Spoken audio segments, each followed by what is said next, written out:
Assalamu alaikum, beloved. Just wanted to share this word this Sunday, and it's about how we come out on the other side of difficulties, difficult times, trials and tribulations. How we come out on the other side. I remember a brother once told me when I was in prison, I was in close custody at the time. My brother wrote me a letter, and in that letter he mentioned something about trials and tribulation. And the brother said, you know, no one goes through a trial and tribulation and come out the same. He said either you're going to be better or you're going to be worse, but you're not going to be the same. Well, I started with that because, beloved, that's life.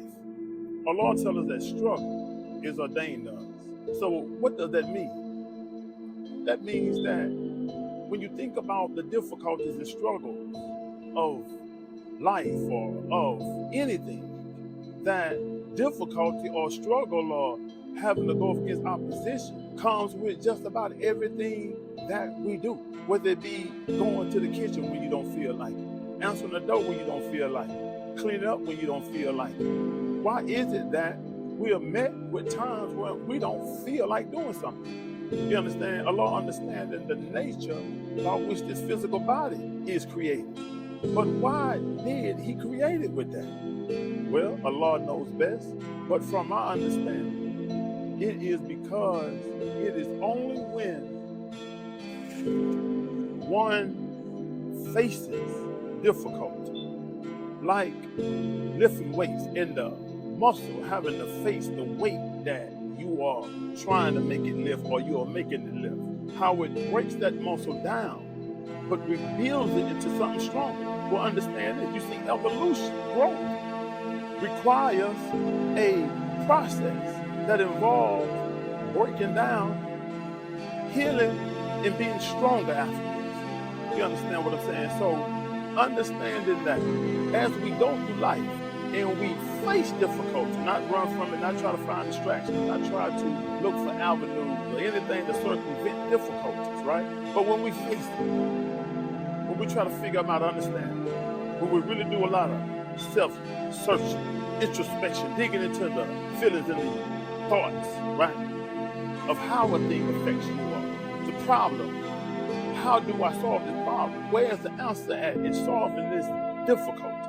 But when we face it head on, right, not trying to cheat, not trying to cut corners, you see, it is very likened to the muscle lifting weights. You get broke down during the process. But as you go through that process, you come out, you recover, you rest, you heal, and you become stronger. You become better. You're in a condition that you can face more. You can lift more. You can handle that which was difficult like it's nothing now. Well, I started out how we come out on the other side. It has everything to do with how we go through it, how we look at it. Anytime we try to circumvent, right? Circumvent can be likened to not looking at self, not seeing the role that I played in something, and not claiming it, owning it, but trying to shift blame, right? Trying to look at others and say that you the reason why I'm upset. You the reason why I cuss you out. You the reason why I lost my temper. You understand? You the reason why I started drinking. You the reason why I done whatever it is that I wasn't supposed to do, instead of just facing whatever the difficulty was, the challenge was, instead of allowing the difficulty push you into a direction that, for lack of another way to say it, cause you to try to cheat facing the difficulty. When you think about trials and tribulations, beloved, really keep that in mind. Keep in mind how you really going through it. And let me tell you, if you're not really looking at self, 80%, 90% of that, you're not looking at what you've done. Not saying that you had to do a lot of stuff wrong, but I'm saying that if you're not analyzing yourself though, really trying to see what all you didn't do, could have done better, where you went wrong, you know, if you're not doing that, then you're not going through that process in the best of ways. You're not facing it to come out on the other side stronger and better. You're going to come out broken. You're going to come out still damaged. You're going to come out still wounded. Why? Because you did not go through the process correctly. It's like, again, lifting weights incorrectly. You come out with a messed up back now because you didn't lift it properly. So you didn't go through it properly. And that is very important, beloved. Don't allow yourself to be cheated. Don't allow you to cheat you. To be able to really live the best life that we can live, that is a part of it. Facing difficulties, coming out better, and not worse. Peace and blessing. There's this quote that says, be careful what you lean your ear to. Be careful what you allow to enter your ear. Be careful what you listen to, because what you hear becomes what you think about. It says, be careful what you think about, because what you think about becomes what you speak about. It says, be careful what you speak about, because what you speak about becomes what you act upon. Be careful what you act upon. Be careful what you do, because what you do becomes your character. And be careful of what your character becomes, because your character becomes your destiny. I started with that because I want to emphasize something about the mind.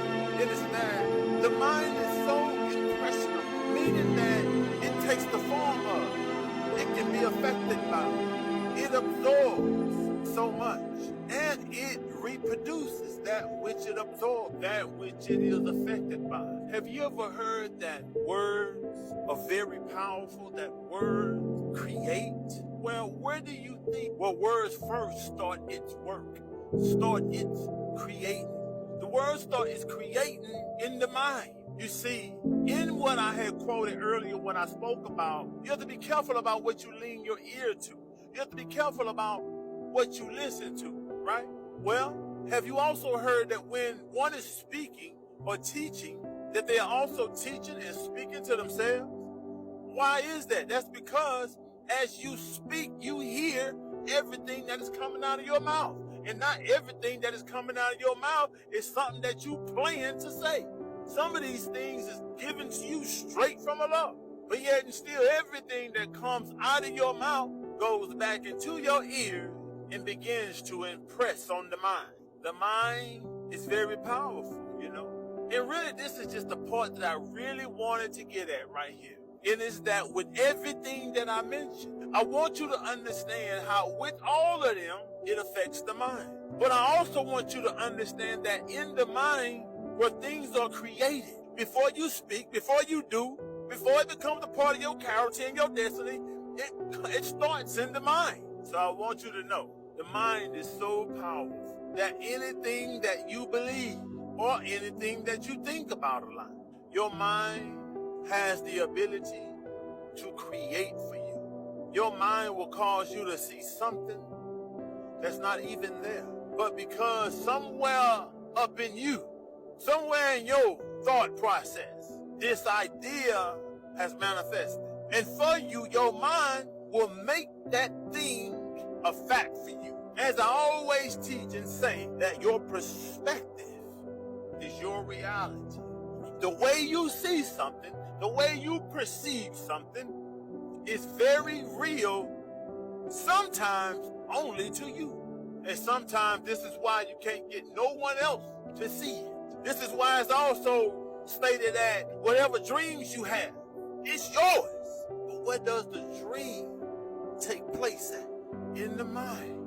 And if you believe it enough, your mind will create it for you. If you think on it enough, your mind will create it for you. Now that's on a grand scale level, but it also can be on a more minute level, I'd say. You can be in a dark room, and you ever notice that when you stare at the darkness long enough, you'll start seeing images in the dark. You see, at some point or another, you may even get up to make sure that's not what you think you're looking at. At some point or another, your whole body has become alarmed due to what you think you see. And at that point that your body is so alarmed by it, that what you think you see is real. It's very real to you. Nobody else has to see it, and it's very real to you. I remember one time I had tried some shrooms, and this wasn't even the first time that I had tried it, but it was